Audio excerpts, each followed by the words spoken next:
Hey everybody, welcome to My Green Pets. It's a beautiful sunny Saturday morning. The sunlight has just poured into the grow tent and I can't wait to show you what's going on inside today. Let's have a look. Okay, here we are. Isn't it gorgeous? Alright, I'm sorry, we have to start out right here. Cycnodes Wine Delight is blooming out. Look at that. Wow. Now keep in mind the most flowers I've ever had on this thing has been 6. And this year we have 28. It is awesome. I don't know how else to say it. It is so awesome. I'm so happy about it. They just have really opened up beautifully. I mean, just, gosh, so nice. So nice. And, yep, it's very fragrant. It smells like cherry cough syrup. It doesn't kind of smell like cherry cough syrup. It smells spot on like cherry cough syrup. Right beside it is Clarkora Desert Davison, and I've been using a mirror to kind of like just push back there and see, and it looks like it might have a spike pushing out too. I'm excited about that. So that is great. Cattleya Walkeriana, still waiting on some action from this guy. We're hoping for some bloom spikes to push out soon. Looks good. Dendrobiumcountrygirl spends her nights outside in the garage where it gets quite chilly, and we are looking for flower buds poking out of the canes. Hopefully we're gonna see something. Looks like there might be some little bumps, but nothing pushing out quite yet. Alright, let's move over here. Look at this. This is Bulbaphyllum Lovely Elizabeth. This is a very sexually frustrated plant. It was a regular bloomer the first 3 years I had it, and then it was in the greenhouse for 3 years. Didn't bloom one time in the greenhouse. So this year, she's gonna make up for it. I have counted 6 spikes so far. Here's 3, 1. There's 1 poking out here, 2 down there. And then this one was a surprise one poking out today, number 3. And then there are a couple more on the other side as well. And they have started really pushing out. So I believe, I'm starting to get a little concerned actually that this is going to bloom over Thanksgiving break. I'm actually going to be gone that whole week from the 21st to the 28th, and I'm going to be really annoyed if this plant blooms during that week, but I don't think so. I think 4 weeks is a little soon. I mean, the spikes, they're going to have to grow all the way up here, and then the flowers have to develop. So 4 weeks, I think it might be getting ready to bloom at 4 weeks, but it won't be quite there yet. Right next to it, look at this gorgeous Cattleya hybrid. This is Jessie Lee. My camera cannot handle the color. Gosh, is that even the true color? It's hard to see it, but it's actually it's kind of orange, kind of yellow, kind of pink. It's a lot of colors going on actually. I wish that my camera wasn't so dumb. But it just can't figure out the color to show you guys. But it's amazing. It has a couple more. 2 flowers there, 2 buds there. And then this new growth looks like it might have a sheath inside it as well. So we might end up with 8 total. And these last quite a while. They last 3 weeks, maybe even 4 weeks. So that's exciting. Alright, moving on from Jessie Lee, we've got Half Prime Child, looking amazing. Second flower opened this week, and we got number 3 coming soon.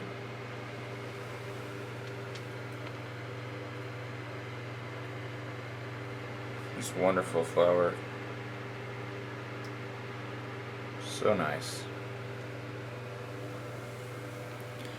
My Mormodia Jumbo World, hiding down here.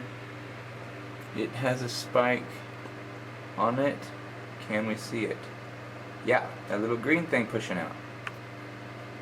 That little spike will be growing out pretty slowly. Might not see blooms till January on this little guy. That's okay. We like watching the blooms. And of course, Hal. Hal is getting all of the air right now. You can see his leaves are blowing. The fan is kind of blowing in this direction right now. And I've tried to kind of, I moved all the plants so that, first of all, you could see their flowers. You know, I wanted them to be displayed nicely. But these plants in the corner were just, they're staying a little too wet, so I kind of moved the plants over here that need to dry out a little bit faster. And it works, you know, the air constantly blowing on them really dries them out fast. You can actually see Hal's kind of wrinkly. His bulbs are kind of wrinkly down there. But that's okay. Give him a little bit more water. I'd rather be a little bit too dry than too wet. Too wet spells disaster. This Catalan Maxima too, since it's in such a big pot, it was staying kind of wet. So it's getting a little bit drier now, putting out some nice new growths. And then my 2 little paphs down here, Papavillosum in the back, Papculosum in the front, and they also are kind of not directly in the air, but they're getting more air than they were, and that means that I can, you know, if I get water in the leaves or whatever, I don't have to worry about it because it'll be dried out in a couple hours.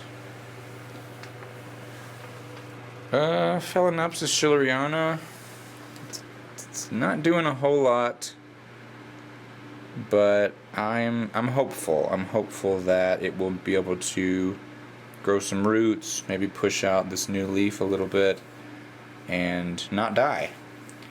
I gave it a good soaking this morning. It's in sphagnum right now. It's really tightly packed in a clay pot, and it'll dry out in a couple days. So hopefully I didn't overwater it today. I've been keeping it pretty dry actually. But the good thing about tightly packing the sphagnum is it actually dries more quickly. Oh, and then I forgot to show you guys Bulbaphyllum Medusa. Let's go over here.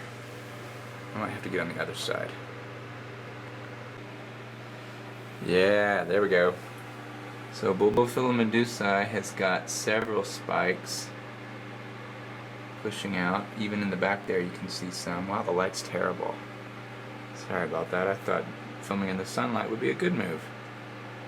But you can see them.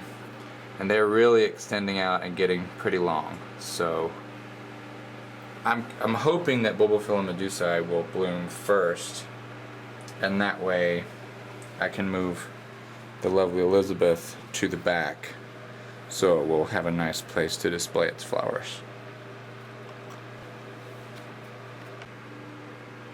Alright, and now some really exciting news. Earlier this week I received 3 flasks in the mail, and I was kind of scared because the package got delayed for a week and we had very, very cold temperatures, so when I did get the package some of the seedlings had died, but a wonderful gentleman named Kevin Donahue sent me 3 flasks. These plants are Cattleya Blosfeldiana, so it's a cross, and it's actually a natural cross. It happens in nature between Cattleya rex, our favorite, and Cattleya luteola, which is a really, really cute little thing. So these should look like miniature rexes, and they should grow much faster since they are a hybrid.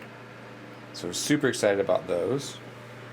Then over here, these little guys were the survivors of a rex of Cattleya.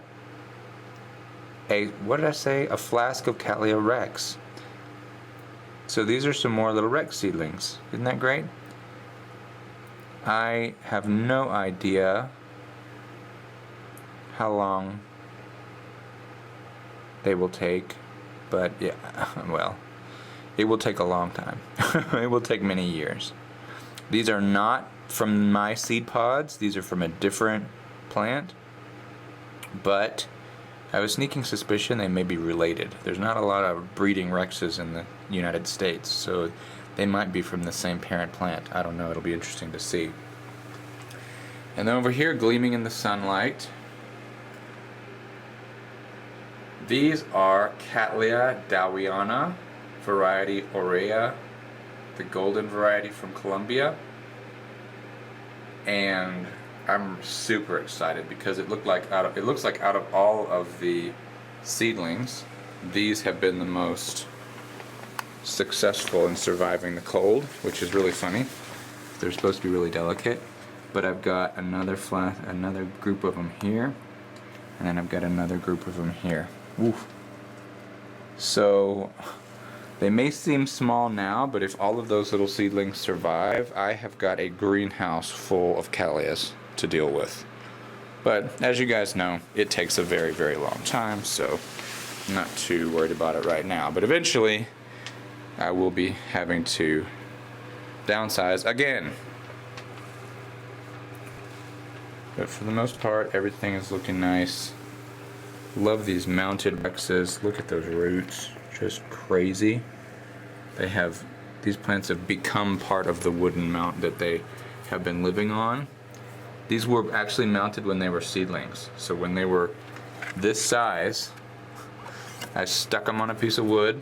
And if you go back and look at my videos from 5 years ago, you can see 2 little seedlings glued on this piece of wood. And now look at it. They have merged with it completely. There's no way they're coming off. To take these plants off this mount, I think I would just maybe stick the mount in a pot like it is now, and that's it. You're not going to get them off there without hurting them. Let's see. Yeah, so overall, guys, I'm just thrilled with how everything's looking. I'm getting some flowers, you know, blooming. I've just never had anything like this before. They're incredible. So the tent's doing great. Really happy about it. Temperatures in the tent.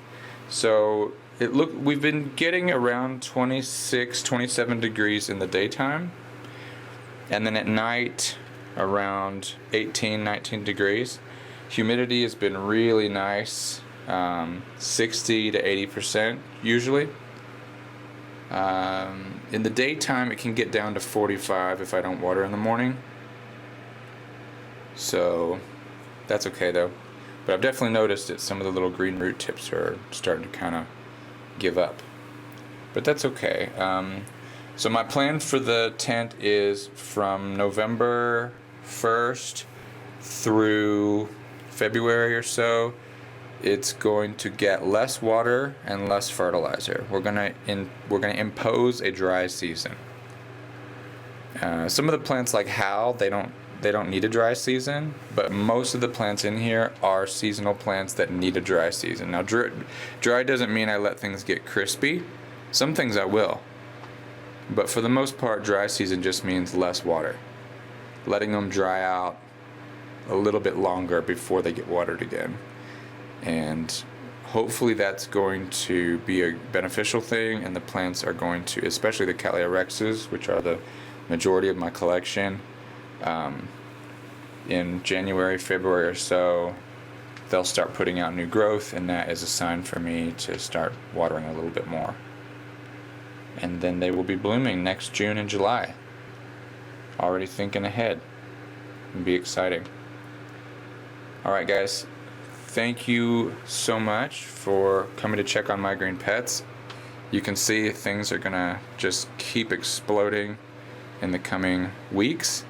It's amazing how much happens in 1 week, but I think that the conditions in the tent are just exactly what they need, and it's really showing. It's really showing. So any questions or comments about, you know, the tent or how I grow things or anything like that, please ask me in the comments. I'm very, very happy to help you out as much as I can. And thanks again for hanging out with My Green Pets. And we'll see you next time. Happy growing!